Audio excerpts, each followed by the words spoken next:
Good morning, everyone. Today is Thursday, and our scripture for today is in Leviticus 26, verse 3. If you follow my decrees and are careful to obey my commands.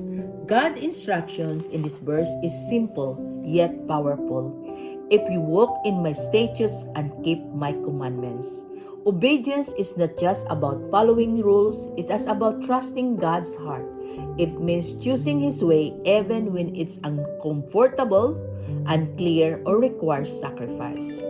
There will be moments when obedience feels difficult, when it stretches our faith, challenges our understanding, and goes against what is easy or popular.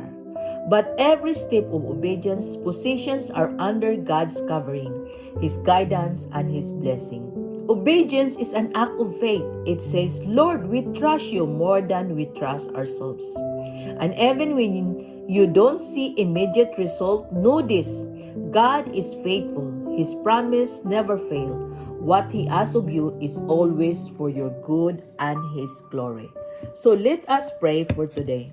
Father in heaven, thank you for your word that guides our life. Give us a willing and obedient heart, one that says yes to you without hesitation. Help us to trust you even when we don't understand the path you are leading us. Remove every fear, doubt, and resistance within us. Teach us to follow your ways, not our own.